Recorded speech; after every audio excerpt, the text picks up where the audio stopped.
하나님 말씀 봅니다. 구약성경 사무엘상 22장 사무엘상 22장 1절로 5절까지 기록된 말씀.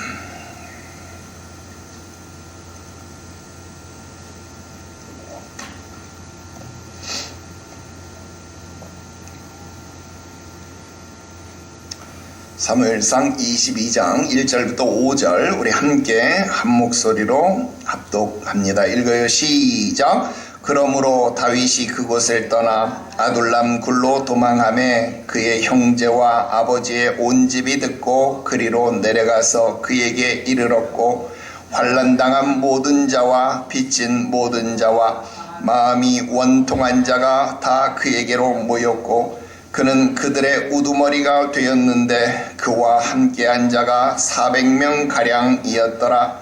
다윗이 거기서 모압 미스베로 가서 모압 왕에게 이르되 하나님이 나를 위하여 어떻게 하실지를 내가 알기까지 나의 부모가 나와서 당신들과 함께 있게 하기를 청하나이다 하고 부모를 인도하여 모압 왕 앞에 나아갔더니 그들은 다윗이 요새에 있을 동안에 모압 왕과 함께 있었더라. 선지자 갓이 다윗에게 이르되 너는 이 요새에 있지 말고 떠나 유다 땅으로 들어가라. 다윗이 떠나 헤렛 수풀에 이르니라. 아멘. 할렐루야. 오늘 계속해서 사무엘상 강의 58번째 시간이 되겠습니다. 오늘 말씀의 제목은 사람이 모이는 다윗, 이렇게 제목을 정했습니다. 인사를 먼저 해야 되겠네요. 오늘 2026년도 처음 예배 오신 여러분 진심으로 환영하고 우리 광명성전에 계신 권사님도 환영하고 저기 미아리 성전에 계신 전사님도 환영하고 우리 모든 유튜브 성도님들도 환영하고 여기저기 흩어져 있는 숨은 성도님들 모두에게 2026년도 하나님이 주시는 넘치는 은혜와 복이 충만하게 되시기를 주 예수의 이름으로 축원합니다. 2026년도에는 하나님이 저와 여러분 모두에게 넘치는 은혜를 주시고 또 그 말씀하신 대로 이루시는 은혜와 복이 여러분들 가정에 생업에 넘쳐나게 되어질 줄로 믿습니다. 제가 무슨 신년사를 발표할 만한 그런 자격도 없는 사람이고 능력도 없는 사람이지만 신년사에서 그런 말씀을 드렸습니다. 우리가 우리의 삶의 무게를 감당하다 보니까 너무나도 바빠서 여기저기를 미처 돌아보지 못했는데 그 돌아보지 못하는 사이에 우리 귀에 이것도 무너졌다, 저것도 무너졌다, 다 무너졌다라는 소식만 들리더라 하는 거예요. 정신을 차리고 돌아봤더니 온전한 게 하나도 없더라 하는 거예요. 국가의 질서도 다 무너졌고 체계도 다 무너졌고 국가 체계만 그런가 했더니 사회도 가정도 어느 것 하나 온전하게 남아있는 것이 없는 그런 현실이더라 하는 겁니다. 2026년도 하나님이 우리 교회에 느헤미야 말씀을 주신 것처럼 무너져 내린 예루살렘 성벽의 소문이 들렸을 때에 과연 우리는 무엇을 할 수 있겠는가? 과연 무엇을 해야만 하는가? 2026년도 하나님이 저와 여러분들에게 또 우리 교회에 하시는 음성에 귀 기울일 수 있게 되기를 바라고 그 음성을 따라 순종하게 되어지면 그 무너졌던 모든 것들이 다시 재건되어지고 그 가운데 하나님의 말씀이 낭독되어지는 일들이 우리 가운데 보여질 것이고, 그 일을 통하여 다시 말씀을 통한 회복이, 은혜를 통한 새 일이 저와 여러분들 가운데 일어나게 될 것을 믿습니다. 여호와의 성일에 하나님을 기뻐하는 것, 여호와를 기뻐하는 것이 저와 여러분들에게 새 힘이 되는 것, 큰 힘이 되는 것, 여러분 믿으시고 하나님을 기뻐하는 일에 힘씁시다. 오히려 그것이 저와 여러분들에게 2026년도를 온전히 이길 수 있는 가장 단순하고 가장 바른 방법이다 하는 것, 여러분 깨달으셔서 온전히 주만 바라보며 믿음의 길을 전진해 나갈 수 있는 우리 모두가 되기를 바랍니다. 오늘 사무엘상 22장 1절부터 5절까지 기록된 말씀 통해서 사람이 모이는 다윗, 이런 제목의 말씀 드리려고 합니다.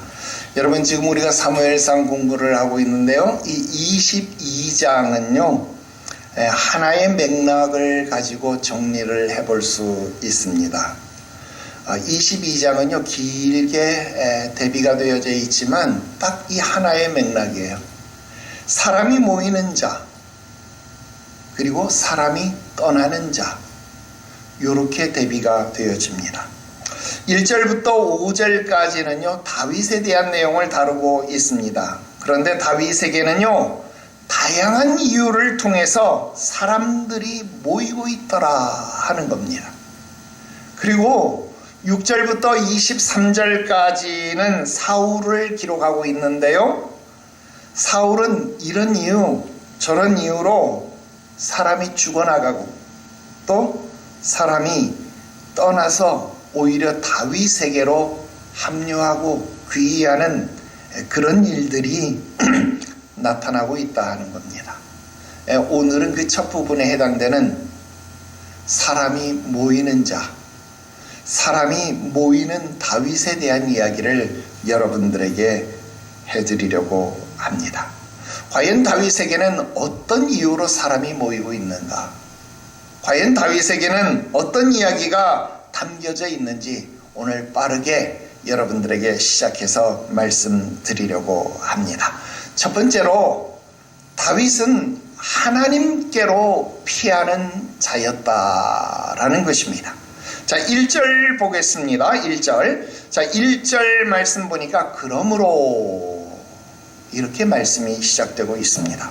자, 그러므로라고 하는 말은 여러분 지금 이 22장에 기록되어진 내용이 21장과 연결이 되어져 있다, 그런 뜻이 되겠지요. 자, 21장과 연결되어져 있다라는 말은 무슨 말일까요? 지금 다윗이요 블레셋 왕 가드 왕 아기스에게 쫓겨난 이후, 그 이후 상황을 말하는 것이다 라는 겁니다. 자, 여러분 조금만 기억을 되돌려서 21장에서 다윗이 어떤 모습으로 쫓겨났습니까? 자기 수염에 침을 흘리면서 손톱으로 대문짝을 벅벅 긁으면서 미치광이 흉내를 내면서 겨우겨우 목숨을 부지했습니다. 여러분, 이런 상황을 사자성어로 뭐라고 할까요? 절치부심. 무슨 말입니까?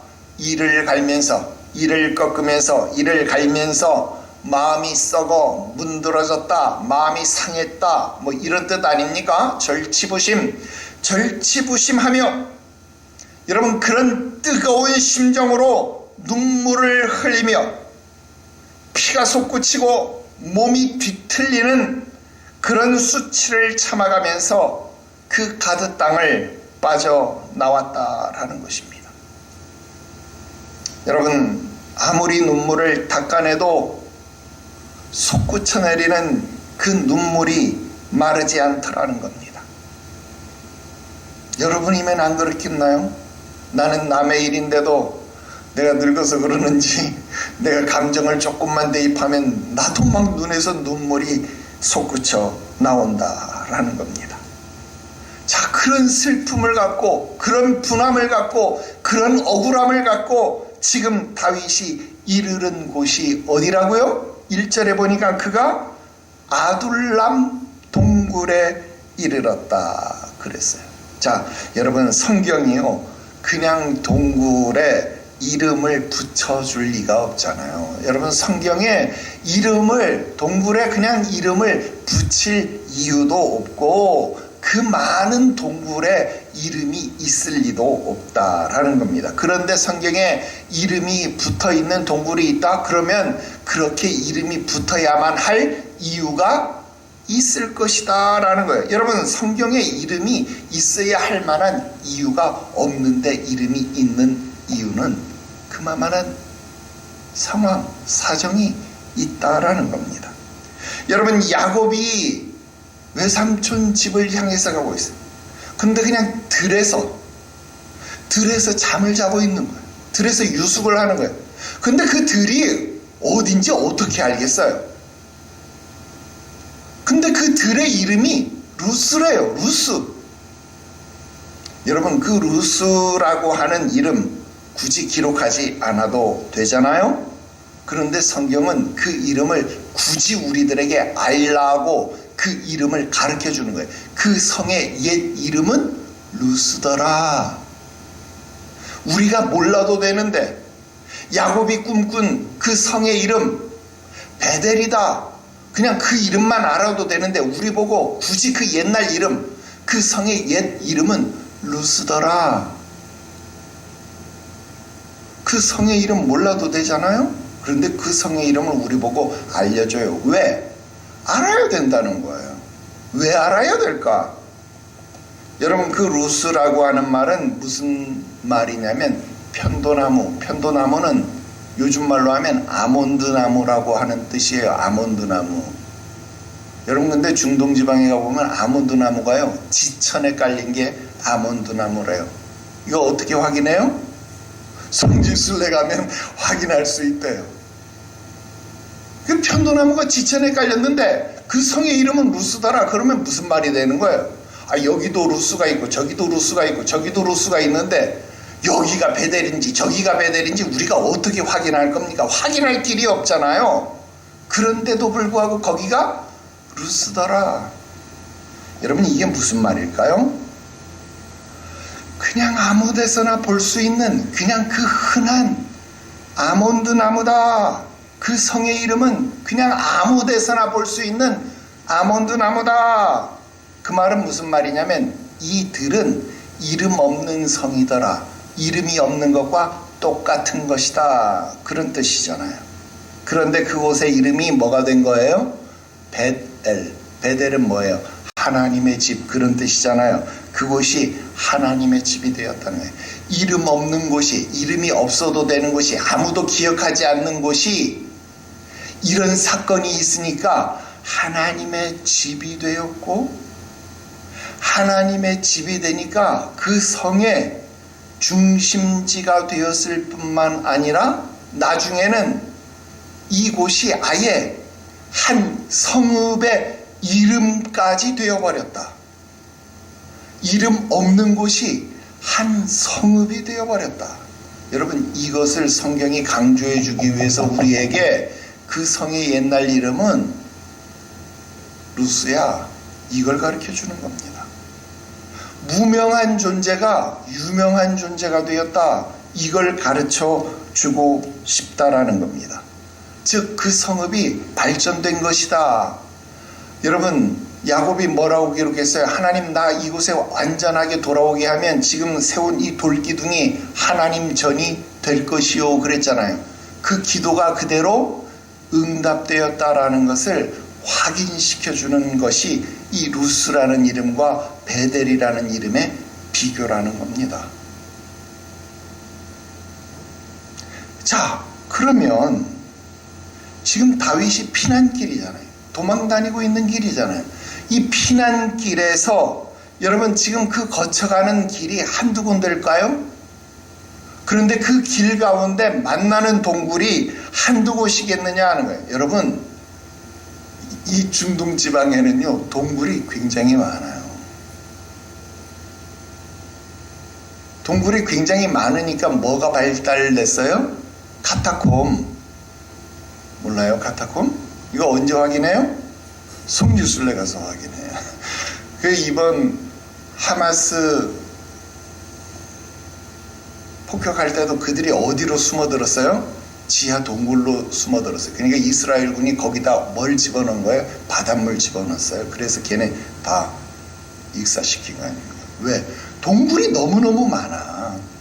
동굴이 너무 많아가지고 지하로 들어가면 숨으면 찾을 수가 없어요.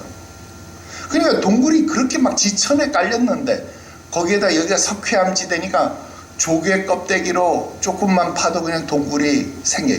인간이 파내는 동굴도 많고 자연적으로 풍화작용에 의해서 생기는 동굴도 많고, 그러니까 무덤을 어디다 파는 거예요? 동굴을 파서 만드는 거예요. 그래서 돌멩이로 딱 막는 거예요. 그래서 그렇게 동굴로 무덤을 파는 거예요. 어쨌든 동굴이 한두 곳도 아닌데, 여러분 그런 동굴이 그렇게 수도 없이 많은데, 여러분 그런 동굴마다 이름이 있다고요? 여러분 이거 오버도 너무 오버하는 거 아닙니까? 그런데 여러분 여기에다가 지금 이름을 붙이는 거예요. 그러면 우리가 그 이름을 알아야 돼요? 몰라야 돼요? 알아야 되는 거예요. 왜? 거기에는요 교훈이 있기 때문에 알아야 되는 거예요. 여러분 그 이름이 뭐라고요? 아둘람. 여러분 아둘람은 고유명사니까 이름의 뜻이 없을 것 같지만 이름의 뜻이 있습니다. 아둘람이라는 말의 뜻은요 피난처, 보호처, 여러분 그런 뜻입니다. 어때요? 이름 붙일만 하죠? 그렇습니다. 여러분 지금 다윗은 어디로 도망을 한 거예요? 피난처로 도망을 한 거예요. 여러분 다윗은요 지금 보호처로 도망을 하고 있다는 겁니다. 우리가 지난주에 잠시 묵상을 했습니다마는 시편 34편 너희는 여호와의 선하심을 맛보아 알지어다 그에게 피하는 자는 복이 있도다 그랬어요. 이게 지금 다윗이 미친 채 할 때 지은 시다 그 얘기 했잖아요. 그죠? 너희는 여호와의 선하심을 맛보아 알지어다 그에게 피하는 자는 복이 있을지어다. 여러분 그에게 피하는 자 다윗은 말하는 겁니다. 그래요 하나님께 피하는 겁니다. 여기서 아둘람이 어디예요? 바로 하나님입니다. 여러분 블레셋의 가드왕 아기스는요 진정한 아둘람, 진정한 피난처, 진정한 보호처가 아니었다라는 말입니다.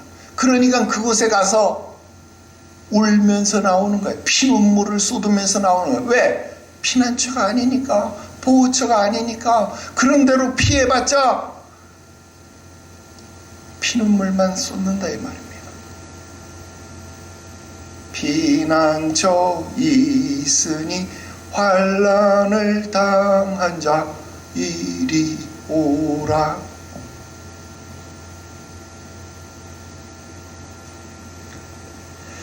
그렇습니다.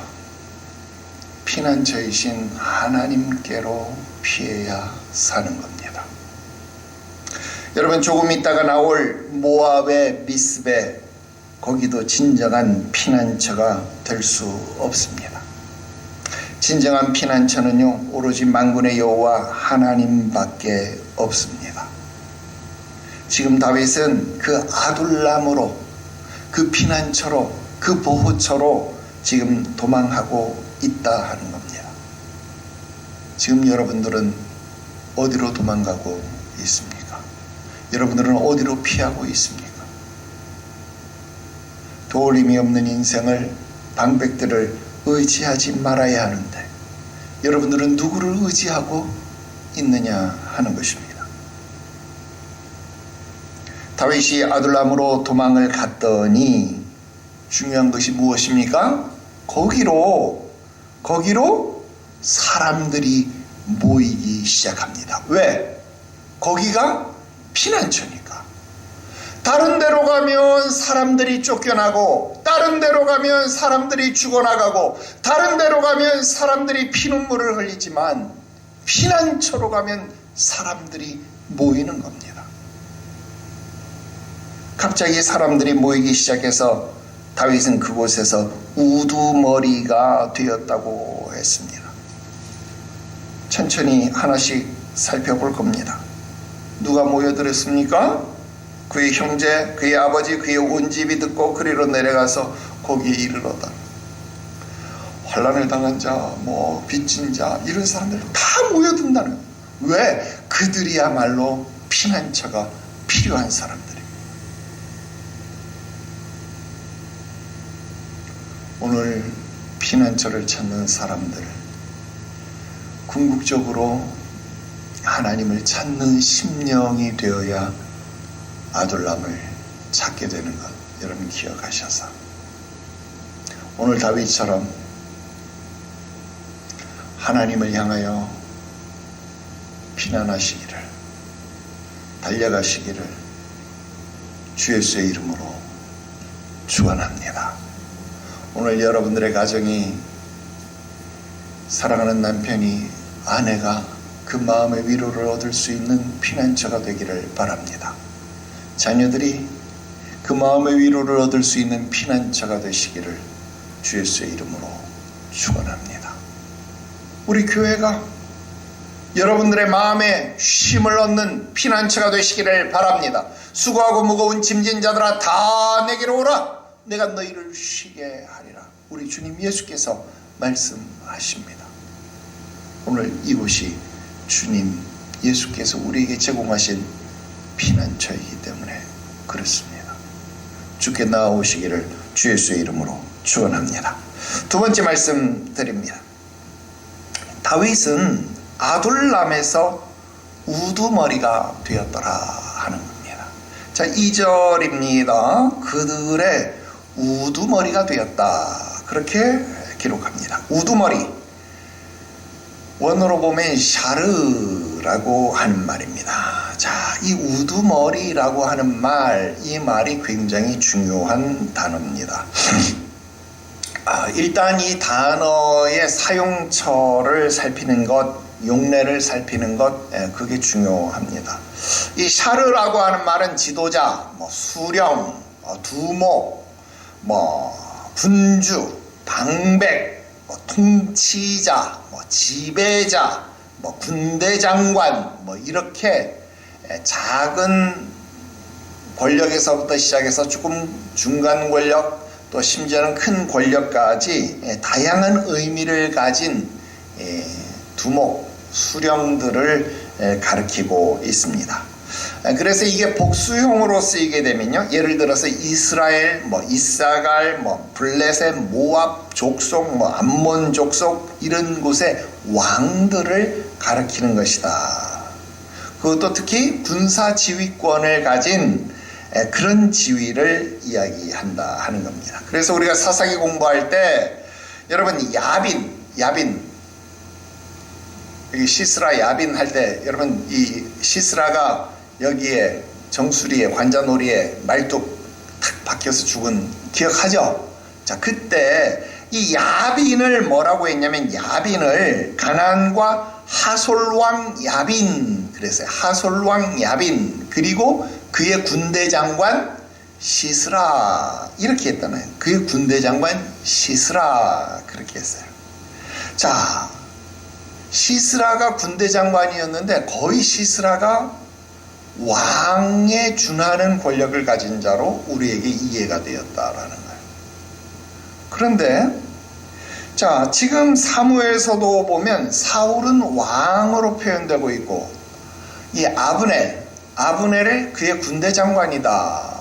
아브넬은 나중에 다윗에게 갔을 때도 군대 장관이 되죠. 아브넬 군대 장관이다, 그렇게 이야기합니다. 자, 그런데 중요한 것은 여호수아는 왕이었어요? 아니죠. 여호수아의 지위는 뭐예요? 여호수아도 군대 장관이었습니다. 근데 우리는 여호수아를 거의 모세 다음의 지도자, 모세 다음에 거의 왕의 반열에 있는 지도자급으로 우리는 생각한다. 그 여호수아의 지위가 뭐냐면 군대 장관이었다, 이 말이에요. 그러니까 군대 장관 하면 무슨 급이에요? 거의 왕에 해당되는 지위, 그 급이다. 우리 그렇게 생각해도 무방하다라고 하는 겁니다. 자, 이게 무슨 말을 하고 싶은 거냐? 여러분, 다윗이 왕으로 기름 부음을 받았잖아요.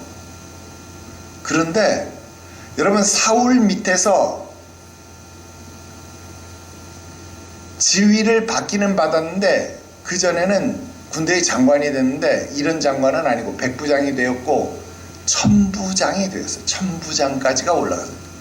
이건 무슨 말이냐면 하위 간부, 중간 간부 정도 됐다 이 말입니다. 그런데 지금 처음으로 지도자의 호칭이 그에게 부여되는 거예요. 우두머리가 되었다, 두목이 되었다, 수령이 되었다, 군대 장관이 되었다, 아브넬급이 되었다, 여호수아급이 되었다. 여러분, 처음으로 지금 그가 어떤 공동체의 우두머리가 되었다, 이런 호칭이 따라붙은 겁니다. 그런데 지금 상황은 엄밀하게 말하면 뭐예요? 도망자 신세잖아요. 도망자 신세인데도 불구하고 그는 처음으로 왕의 버금가는 지도자로 불리고 있다. 이게 중요하다 그 말입니다. 이것만이 아닙니다. 지금 우두머리가 된 면면을요, 성경은 기록하고 있습니다. 자, 첫째, 누구의 우두머리가 됐어요? 그의 가족들의 우두머리가 됐어요. 자, 1절 볼게요. 그에게 온 사람이 누구였어요? 1절에 보니까 그의 형제, 아버지의 온 집이 모여들었다 그랬잖아요. 자, 지금 다윗의 위치가 어떻게 바뀐 거예요? 얼마 전까지만 해도 다윗은 아버지에 의해서 배제된 인물 아니었습니까? 야, 너 들에 가서 양이나 지켜. 형들 사무엘 만나야 돼. 야, 왕의 후보가 돼야 될 사람들이니까 넌 가서 양이나 지켜. 아버지에 의해서 버림받은 사람, 아버지에 의해서 버림받은 사람이, 배제된 사람이 바로 다윗이었다라는 거예요. 그런데 지금 그 아버지가 자기 수하로 들어온 거예요. 지금 아버지의 우두머리가 된 거예요.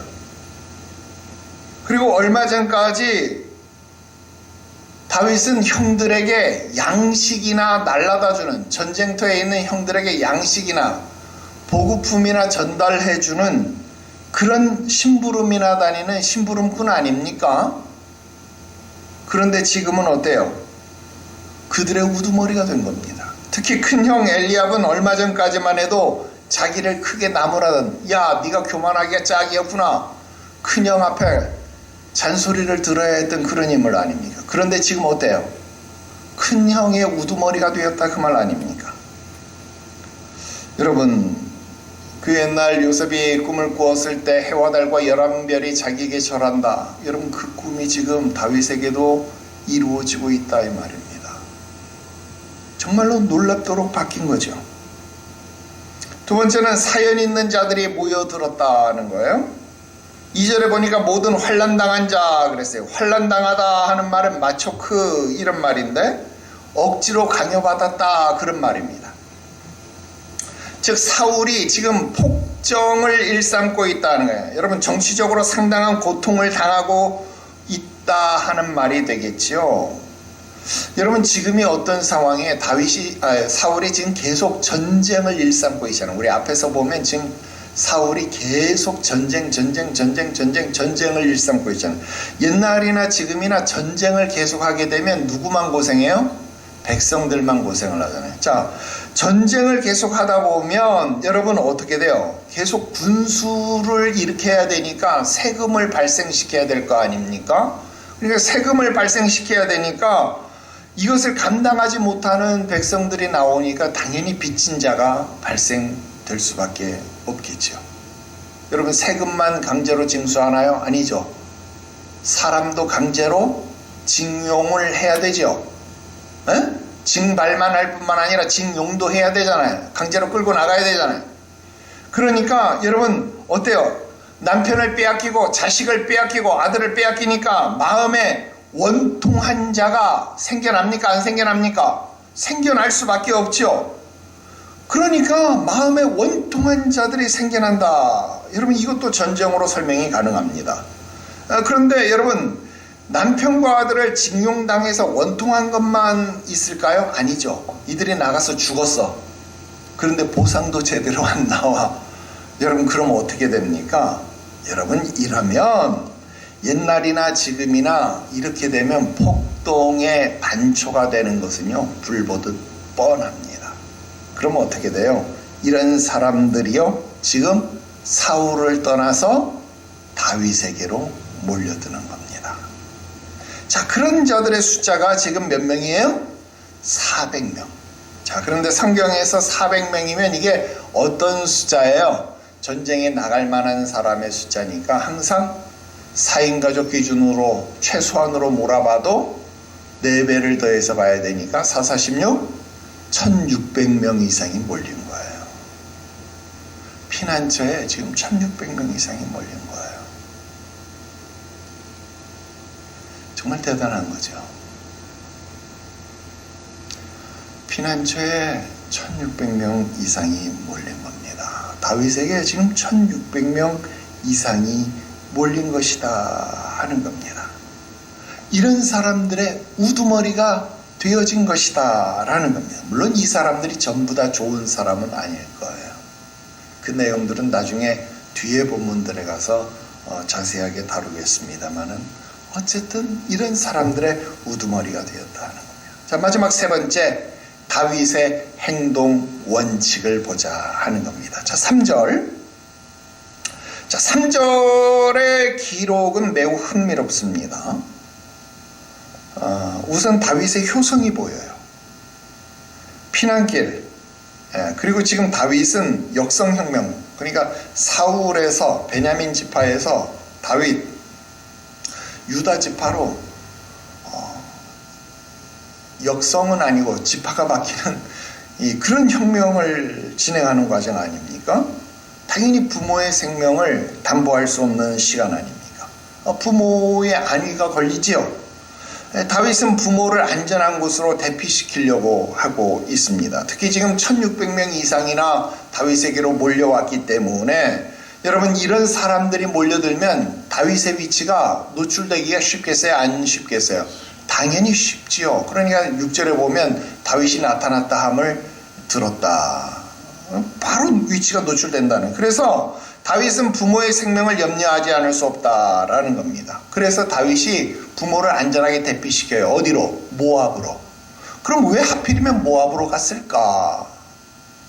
여러분, 우리가 아는 것처럼 모압은요, 이스라엘에게 크게 도움이 되는 나라가 아니었어요. 왜? 모세 시대 때 보면 우리에게 길 좀 열어달라 그러니까 모압이 열어줍니까? 안 열어줍니까? 안 열어줘요. 비협조적이었다 이 말입니다. 그런데 지금 그들에게 도움을 구한다고 뭐가 달라지겠어요? 도와주지 않을 것이 뻔하다 하는 거예요. 그런데 모세 시대는 그랬지만 지금은 사사 시대를 넘어서 왕정 시대에 와서 시간이 많이 흘렀잖아요. 그런데 다윗이 모압으로 갔어요. 왜일까? 왜일까? 여러분, 사사 시대 때 다윗의 증조 할아버지, 다윗의 증조 할아버지가 누굽니까? 보아스. 다윗의 증조 할아버지가 보아스. 그럼 다윗의 증조 할머니는 누구? 모압 여인 룻. 모압 여인 룻이었다 이 말입니다. 그러니까 지금 다윗이요, 어디를 찾아가는 거예요? 외할머니 고향을 찾아간 거예요. 외할머니 고향. 비록 가드 왕은 자기를 내쳤지만 모압 왕은요, 자기와 혈연적 연관성을 인해서라도 자기를 도와줄 것이다. 그런 믿음이 있었다라는 겁니다. 더 정확하게 표현하면요, 모압 여인 룻은요, 나오미와 여호와를 선택해서 말씀의 떡집 베들레헴으로 돌아왔지만 이 모압을 하나님은요, 다윗을 위해서 이처럼 사용하신 것이다. 그렇게 볼 수 있다는 거예요. 여러분, 길고 긴 역사의 물줄기에서 나오미가 겪은 룻이 겪었던 그 불행과 고난의 역사는 결국 다윗 왕을 위한 준비라고도 말할 수 있다라는 겁니다. 그렇다고 한다면 여러분, 오늘 우리가 겪는 고난, 우리가 겪는 기쁨, 우리들이 이런 모든 사건들에 일희일비하는 것은 온당한 것이 아니다 이 말이에요. 왜? 하나님의 섭리는 우리가 다 이해할 수 없다는 것. 누구처럼? 욥처럼. 너 그때 있었냐? 너 그때 있었냐? 너 없었잖아. 욥이 그것을 보고 입을 탁 가린 거 아닙니까? 그렇죠. 나는 없었죠. 그런데 내가 너를 그렇게 귀히 여긴다. 하나님이 그렇게 귀히 여긴 거 아닙니까? 자, 그 다음 계속 보세요. 3절에 다윗이 뭐라고 말합니까? 하나님이 나를 위하여 어떻게 하실지를 내가 알기까지. 여러분, 이 표현에 동그라미 쳐야 합니다. 여러분, 이 표현이 중요합니다. 바로 이게 다윗이 행동하는 원칙이다 이 말입니다. 여러분, 여기에는 아주 중요한 신앙 고백이 들어있어요. 무슨 신앙 고백입니까? 하나님이 항상 나와 함께 한다라는 믿음이 들어가 있어요.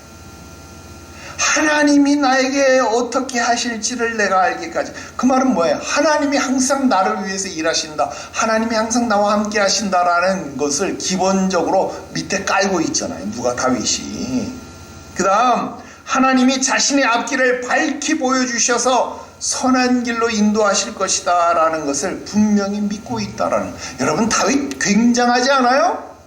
그러니까 그런 신앙 고백을 가지니까 다윗이 어떻게 시편을 지어요? 여호와는 나의 목자다. 푸른 초장, 쉴만한 물가로 인도하신다. 그러니까 나는 부족함이 없다. 때로 내가 사망의 음침한 골짜기로 다녀도 나 염려 안 해. 왜? 주의 지팡이 막대기가 나를 함께하잖아. 근데 내가 뭐하러 걱정해? 나 걱정할 필요 하나도 없어. 하나님이 나에게 어떻게 행하실지를 내가 알기까지. 야, 이런 믿음이 누구에게 있어요? 다윗에게 있어요. 이런 행동 원칙이 누구에게 있어요? 다윗에게 있다 이 말입니다. 아유, 아멘 해줘서 고마워요. 이런 믿음 좀 가지고 사시기를 주 예수의 이름으로 축원합니다. 오늘 우리에게 이런 행동 원칙이 필요합니다. 자, 그래서 다윗이 간 곳이 어디입니까? 모압 땅이 어디? 미스베. 미스김이 아니고 미스베. 미스베. 여러분, 이것도 굳이 기록 안 해도 되는 말인데도 불구하고 이거를 굳이 기록했을 것이다, 그런 생각이 들죠. 그러면 미스베라는 말의 이름도 해석해내야 되겠죠. 여러분, 미스베라는 이름의 뜻은 뭐냐? 망대, 망보는 곳, 그런 뜻입니다. 자, 연결해서 해석을 해볼까요? 하나님이 나에게 어떻게 행하실지 내가 알기까지 내가 어떻게 해야 돼요? 망을 보아야 되겠다. 내가 망 보면서라도 찾아야 되겠다. 여러분, 지금 이겁니다. 하나님이 내가 어떻게 행하실지 알기까지 나는 파수꾼이 되어서라도 그것을 찾아야 되겠다라는 겁니다. 여러분, 이런 신앙이 있어야 되는 거예요. 하나님이 나에게 어떻게 행하실지를 알 수 있는 곳까지 나아갈 수 있기를 주 예수의 이름으로 축원합니다. 여러분, 성경에서 지명이나 인명이나 굳이 안 밝혀도 상관이 없을 때, 그런데 밝힌다? 그러면 그 의미를 찾아보는 게 그래서 중요하다 하는 겁니다. 여러분, 하나님이 나를 위해서 어떻게 일하실지 알기까지 내가 파수꾼이 되어서라도 깨닫기 원한다 하는 겁니다.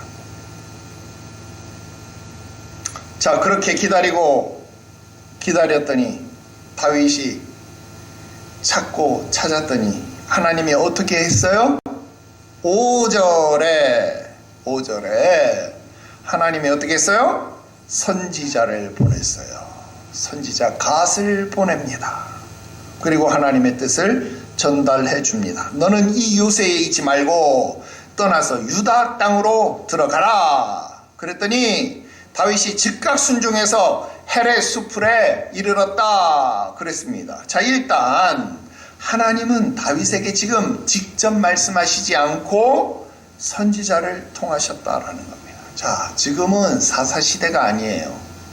사사시대가 아니고 왕정시대다라는 거예요. 자, 이제는 하나님께서 선지자들을 통해서 왕들에게 마땅히 행할 길을 가르치시는, 말씀하시는 그런 시대다라는 거예요. 물론 하나님께서 직접 왕들에게 말씀하시기도 했어요. 대표적인 게 누구에게요? 다윗 왕에게, 또 솔로몬에게 직접 말씀하시기도 하셨어요. 솔로몬에게도 직접 꿈으로 나타나시기도 하고 다윗에게도 직접 꿈으로 나타나시기도 하셨어요. 그러나 선지자들을 통해서 말씀하셨어요. 다윗에게 나단 선지자를 통해서 말씀하셨고요. 지금은 갓을 통해서 말씀하셨고요. 솔로몬에게도 선지자들을 통해서 말씀하시는 경우가 더 많았다라는 겁니다. 왜? 하나님은 질서의 하나님이시기 때문에 그렇더라 하는 겁니다. 대체적으로 하나님은 이처럼 선지자의 직분을 사용하셨다라는 거예요. 여러분, 선지자가 뭡니까? 선지자는 히브리어로 나비. 여러분, 오늘날 우리 차에 달린 거 뭐예요? 내비게이션. 그 내비가 바로 이 나비에서 나온 말이에요. 길 안내자, 대언자, 선지자. 즉 하나님은요, 선지자를 통해서 말씀을 대신 전달하도록 하셨다라는 겁니다. 여러분, 특별한 경우가 아니라면 하나님은 이 질서를 깨뜨리지 않습니다. 오늘날도 하나님이 여러분들에게 특별하게 말씀하실 수 있죠. 그러나 하나님이 특별한 경우가 아니라면 오늘 이 질서를 세우시고 이 질서를 존중하게 하셨습니다. 다 사도겠느냐? 다 선지자겠느냐? 다 교사겠느냐? 다 능력을 행하는 자이겠느냐? 고린도전서 말씀 아닙니까? 여러분, 다윗은 이 질서를 존중하는 자였고, 그런데 반대로 사울은 이 질서를 어떻게 했어요? 무시하는 자였잖아요. 그래서 어떻게 했어요? 사무엘이 오기도 전에 자기가 제사를 지내려고 했고, 사무엘이 오기 전에 자기가 제물을 잡으려고 했다 이 말입니다. 그래서 하나님께 버림을 받았다라는 사실을 우리는 기억해야 합니다.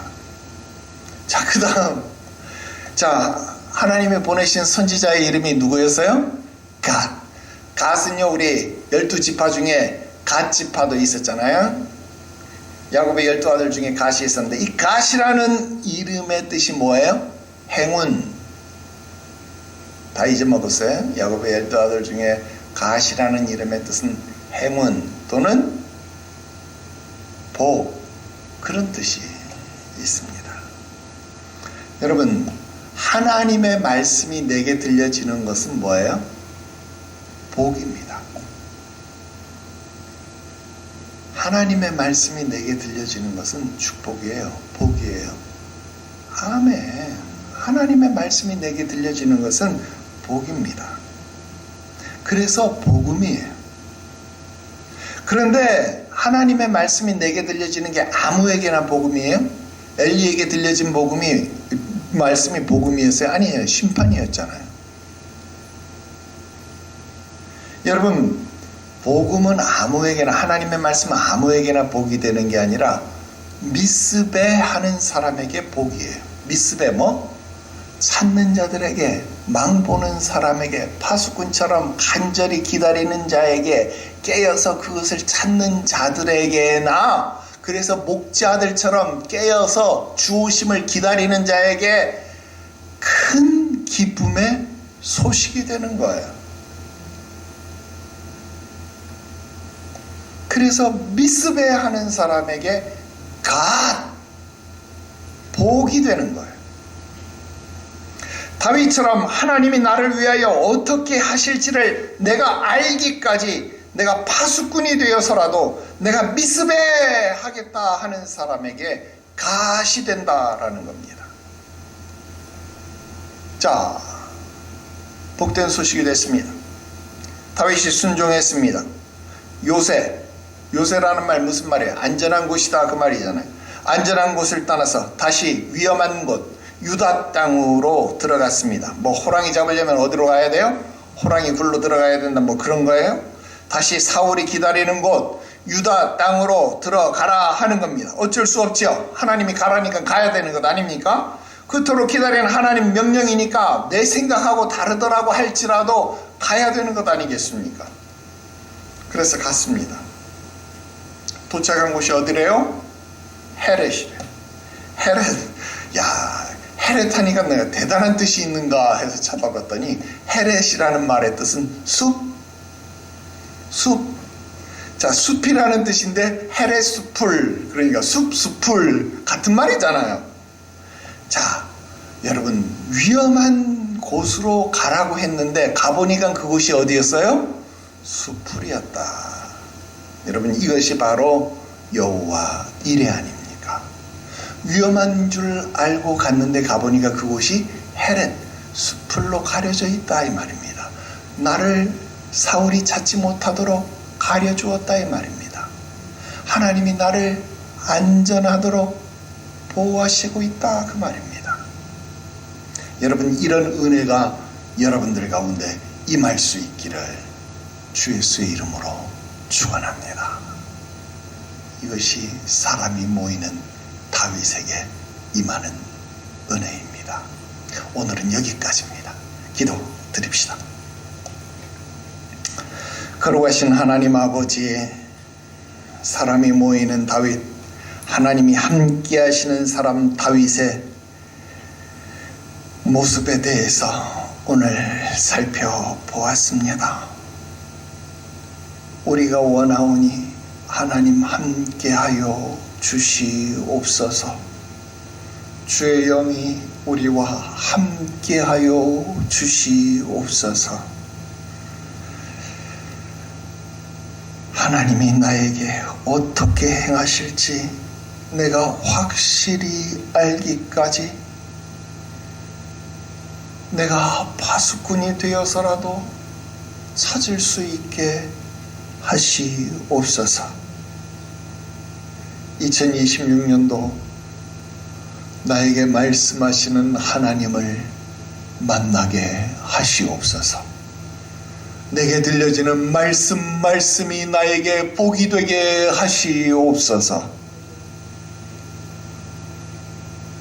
사랑합니다. 감사합니다.